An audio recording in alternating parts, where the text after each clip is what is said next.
എക്സിന് പണം ഈടാക്കാനുള്ള നീക്കങ്ങളുമായി കമ്പനി മേധാവി എലോൺ മസ്ക് മുന്നോട്ടു പോകാൻ തുടങ്ങിയിട്ട് നാള് കുറച്ചായി. ഇതു സംബന്ധിച്ച വാർത്തകളൊക്കെ സജീവമാകുമെങ്കിലും പിന്നീട് അപ്ഡേഷനുകളൊന്നും ഉണ്ടാവാറില്ല. ഇപ്പോഴിതാ പുതുതായി എക്സിൽ അക്കൗണ്ട് തുടങ്ങുന്നവരിൽ നിന്ന് പണം ഈടാക്കാൻ ഒരുങ്ങുകയാണ് കമ്പനി. മേധാവി മസ്ക് തന്നെയാണ് ഇക്കാര്യം വ്യക്തമാക്കിയത്. ബോട്ടുകളും വ്യാജ അക്കൗണ്ടുകൾ തടയുന്നതിനും അതുവഴി എക്സിന്റെ വിശ്വാസ്യത കാത്തു സൂക്ഷിക്കുന്നതിനുമാണ് പണം ഈടാക്കുന്നത്. ചെറിയ രീതിയിൽ പണം ഈടാക്കി തുടങ്ങിയാൽ വ്യാജന്മാർ പിന്നെ ഈ വഴിക്ക് വരില്ലെന്നാണ് മസ്ക് കണക്കുകൂട്ടുന്നത്. എക്സിൽ പോസ്റ്റ് ചെയ്യുന്നതിനും ലൈക്ക്, റിപ്ലൈ എന്നിവയ്ക്കുമായിരിക്കും പണം കൊടുക്കേണ്ടി വരിക. അതേസമയം പുതിയ അക്കൗണ്ടുകളിൽ നിന്ന് മറ്റ് പ്രൊഫൈലുകൾ തിരയുന്നതിനോ മറ്റുള്ളവരെ ഫോളോ ചെയ്യുന്നതിനോ അവരുടെ പോസ്റ്റ് വായിക്കുന്നതിനോ പണം കൊടുക്കേണ്ടതില്ല. എന്നു മുതൽ പുതിയ സംവിധാനം തുടങ്ങാനാകുമെന്നതിനെക്കുറിച്ചും എത്ര പണം ഈടാക്കും എന്നത് സംബന്ധിച്ചും മസ്ക് വ്യക്തമാക്കിയിട്ടില്ല. അതേസമയം ന്യൂസിലൻഡ്, ഫിലിപ്പൈൻസ് എന്നിവിടങ്ങളിൽ പരീക്ഷണാടിസ്ഥാനത്തിൽ ഇത്തരത്തിൽ പണം ഈടാക്കുന്നുണ്ട്.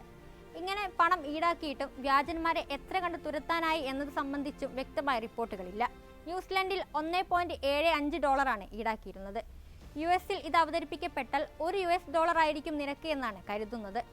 അതേസമയം വ്യാജ അക്കൗണ്ടുകളെ കണ്ടെത്തി തുരത്താൻ ഈ മാസം ആദ്യം എക്സിന്റെ കീഴിൽ വൻ ദൗത്യം അരങ്ങേറിയിരുന്നു. ഇതിന്റെ ഫലമായി പല ആളുകൾക്കും ഫോളോവേഴ്സിന്റെ എണ്ണത്തിൽ ഗണ്യമായ കുറവുണ്ടായി.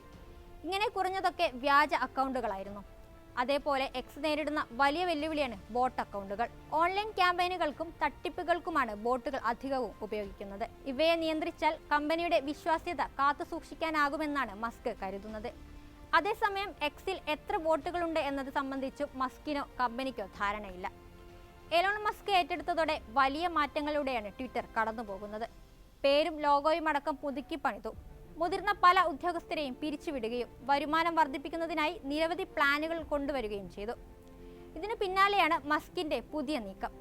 മറ്റു സോഷ്യൽ മീഡിയ പ്ലാറ്റ്ഫോമുകൾ സൗജന്യ സേവനം നടത്തുമ്പോൾ പണം ഈടാക്കാനുള്ള എക്സിന്റെ തീരുമാനം എത്ര കണ്ട് വിജയിക്കുമെന്ന കാര്യത്തിൽ വിദഗ്ധർക്കും ആശങ്കയുണ്ട്. പണം ഈടാക്കി തുടങ്ങിയാൽ പലരും എക്സിനെ ഉപേക്ഷിക്കാനുള്ള സാധ്യതയും വിദഗ്ധർ തള്ളിക്കളയുന്നില്ല. ഇതുവരെ സൗജന്യമായിരുന്ന എക്സ് പ്ലാറ്റ്ഫോം ഫീസ് ഈടാക്കുന്നതിനെ ആശങ്കയോടെയാണ് ടെക് ലോകവും നോക്കിക്കാണുന്നത്.